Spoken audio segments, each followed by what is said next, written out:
Well, I'm working hard on the sketchbook today. I'm also going into the city to take photos for the project, new pictures into the project. But right now, I want to talk about my old sketchbook and this drawing of Bat Boy. No name yet. I've had lots of good suggestions for names, but nothing has quite come up. I want to talk about his origins today a bit more. The basic idea I had initially, based on the drawings of the crows and just sort of the general area, was a story or a series of stories based in my world. And it quickly became how I saw the world at maybe 11, 12, 13. So I wanted to capture sort of an adolescent view of Nova Scotia and the Halifax area in particular, and weave in sort of some of the strangeness and magic that I was so interested in at the time, like all the fantasy books and mystery books and science fiction books and genre TV. And I was reading beatniks and into surrealism and symbolism. And it was just a really exciting time between, say, 12 and 20. I was just constantly absorbing new stuff. So I had this idea for some sort of project based on Nova Scotia, specifically the Halifax area, or as we call it here, HRM. And what I felt I needed was a character that made sense design-wise with the physicality of the place.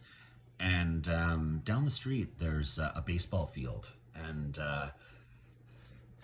there's these big nets to catch the balls. Like, they're these massive, 50-foot tall nets. The bats would play there.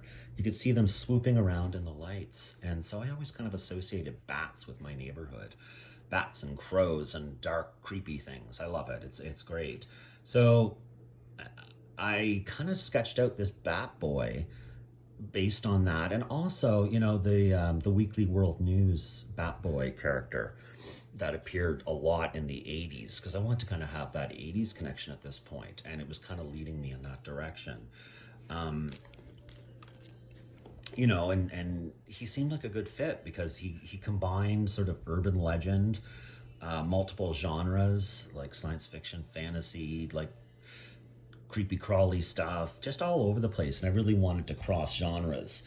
And initially the idea was just a monster living in the suburbs, and he started to grow into a little more interesting to me. Bat Boy is the result of a science experiment by Dr. Dieter Griffenhagen, who was, I think, part of Operation Paperclip in the US, and somehow ended up in the Bill Lynch Fair here.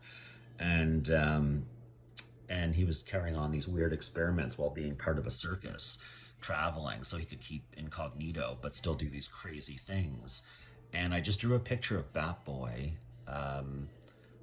in the Sackville River in a smashed crate, and I think that's going to fit in pretty well with the narrative I'm doing. And after I did the initial sketch, I needed a drawing of him that sort of was the base drawing, like a baseline to go to, just a basic idea. And his head sort of shrunk since this. I'm kind of back and forth, like how I draw him, but this is the basic design, and I'm actually quite pleased with it. Only took 2 or 3 drawings to get here. He's got the t-shirt is a vintage camp t-shirt. I'm not sure what the cape is, and he's just wearing like jeans and Converse that he probably was either given or rummaged in the garbage in Lower Sackville. So this is how I arrived at this character, like just a combination of ideas and needs for the story. And he came quite quickly, which is great. All right. You guys have a great day.